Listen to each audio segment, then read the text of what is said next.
नमस्कार दोस्तों, आप सभी का स्वागत है आज के इस खौफनाक से एपिसोड में। तो चलिए दोस्तों, शुरू करते हैं आज की इस कहानी को। मध्य प्रदेश के भोपाल में रहने वाले तीन दोस्त सुमेर, लोकेश और इंद्रजीत रेल से जबलपुर जा रहे थे। तीनों दोस्त रोमांच के बड़े शौकीन थे और जंगली जीवों को देखने का भी शौक उनमें खूब था। आए दिन तीनों दोस्तों की लड़ाई होती रहती और तीनों लड़ने मरने से बिल्कुल नहीं डरते थे। जबलपुर से कुछ ही दूरी पर कान्हा राष्ट्रीय उद्यान पड़ता है, जहाँ ये तीनों दोस्त जंगली जीवों को पास से देखने जंगली सफारी के लिए निकले थे। और इन तीनों का जोश पूरे शबाब पर था। तीनों दोस्त रेलगाड़ी में बैठे आपस में बहुत मस्ती मजाक कर रहे थे। फिर जैसा कि भारतीय रेलगाड़ी के सफ़र में अक्सर होता है, कोई किन्नर व्यक्ति दुआएं देता हुआ हमारी सीट के पास आकर कुछ पैसे मांगने लगता है। वैसे ही एक कम उम्र का किन्नर इन तीनों दोस्त के पास आकर इनको दुआ देने लगा और पैसे मांगने लगा। इन तीनों ने पहले तो उसको पैसे देने से मना किया, फिर उसको डांटने लगे, मगर वो नहीं माना और फिर ज़ोर ज़ोर से तालियां बजाकर पैसे मांगता रहा। फिर इन तीनों दोस्तों में से सुमेर उठा और उस किन्नर के कान पर एक जोरदार करारा थप्पड़ जड़ दिया, जिसकी आवाज़ इतनी तेज़ थी कि रेलगाड़ी के उस कोच डिब्बे की लगभग सभी सवारी की गर्दन इस आवाज़ को तलाशने के लिए घूम गई और आकर इन तीनों दोस्तों और उस किन्नर पर टिक गई। ऐसे व्यक्ति हर तरह के होते हैं, अच्छे और बुरे, और कभी कभी बुरे। किन्नर का कान एकदम से झन्ना उठा और उसने बिना सोचे समझे ही सुमेर के बाजू पर काट लिया और रेल से उतरने के लिए भाग लिया। इधर इन तीन दोस्तों का पारा अपने उफान पर आ गया और ये लोग भी उसको मारने के लिए उसके पीछे भाग लिए। सुमेर अपनी बाजू को पकड़कर भाग रहा था। उसकी बाजू से खून निकल रहा था, मगर सुमेर ने और न ही उसके दोस्तों ने इसकी कोई परवाह की। वो तो बस उस 17-18 साल के किन्नर को अच्छा सबक सिखाना चाहते थे। कुछ ही देरी में रेलगाड़ी धीरे हुई और स्टेशन आने ही वाला था, जिसका फ़ायदा उठाकर वो किन्नर स्टेशन आने से पहले ही एक साफ और कम खतरनाक जगह देखकर कूद गया। ये इन तीनों ने भी देख लिया और ये तीनों भी उसके पीछे कूद पड़े। रेलगाड़ी आगे निकल गई और वो किन्नर आगे जाकर एक बड़े बरगद के पेड़ के नीचे बैठ गया और ज़ोर से हंसने लगा। इन तीनों ने उसको घेर लिया, मगर ये लोग अचंभे में थे कि अभी तो ये हमसे जान बचाकर भाग रहा था और अब ये बेफिक्र होकर हंसे जा रहा है। खैर, ये लोग उसको पकड़कर मारने को आगे बढ़ने लगे। इंद्रजीत ने उस किन्नर की गर्दन पकड़ने को हाथ बढ़ाया तो उसको ऐसा लगा जैसे कोई उसको उसकी कमीज की कॉलर से पकड़कर पीछे की तरफ खींच रहा है। वो हैरान था कि आखिर हो क्या रहा है। किन्नर एकदम से खड़ा होकर बोलने लगा कि उस्ताद, इन तीनों ने मुझे बहुत पीटा है। पहली बार मुझ पर किसी ने हाथ उठाया है, और अगर आप नहीं आते तो वो इसी सुनसान जगह पर मुझे मारकर फेंक जाते। तीनों दोस्तों ने पीछे मुड़कर देखा तो एक लंबा तगड़ा, पूरे श्रृंगार से सजा साड़ी पहने हट्टा कट्टा किन्नर इंद्रजीत की कमीज के कॉलर को पकड़े खड़ा है और अपनी मोटी और लाल हुई आंखों से तीनों को घूरे जा रहा है। उस्ताद, किन्नर बोला कि मैं तेरे से आगे वाले कोच में ही था और जब तू मेरे डिब्बे से होकर भागा तो मैं समझ गया कि इन लड़कों से तेरा झगड़ा हुआ है और मैं भी तेरे पीछे रेलगाड़ी से कूद गया था।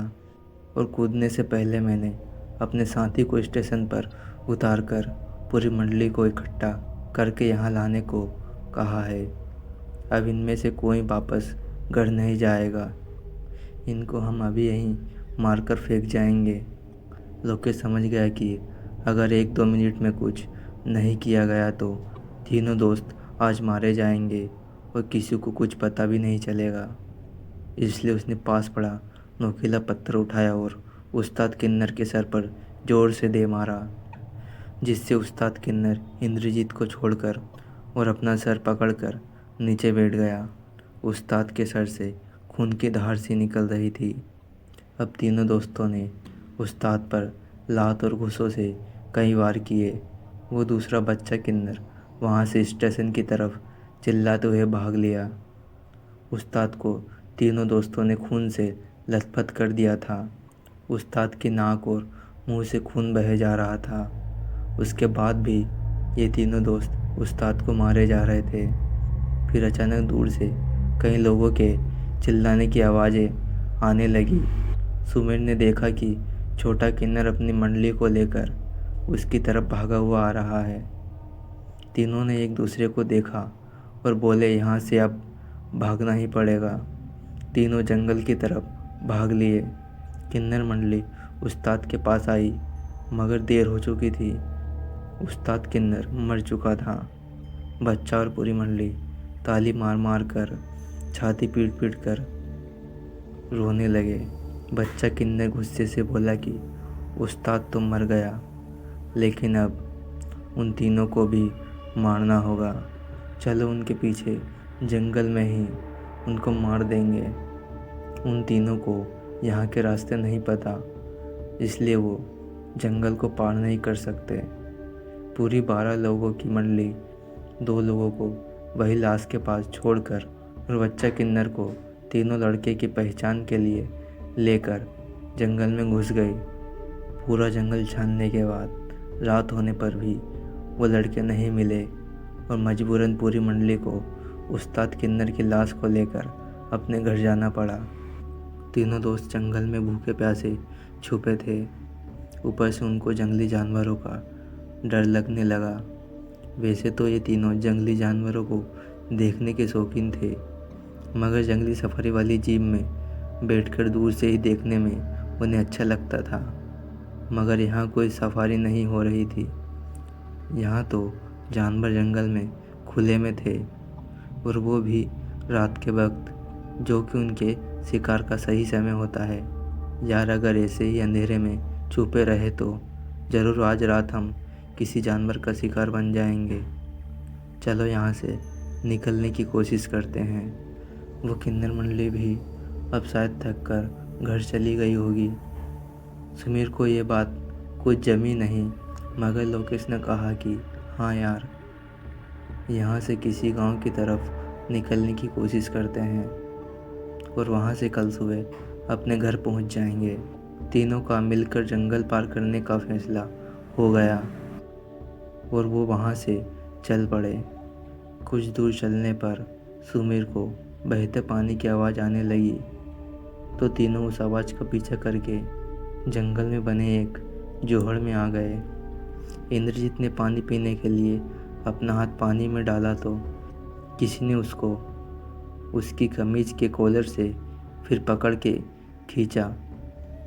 इंद्रजीत ने पीछे देखा तो वही उस्ताद किन्नर उसकी कमीज का कॉलर पकड़े खड़ा था और अब अपने खूनी लाल आंखों से उसको देखे जा रहा था।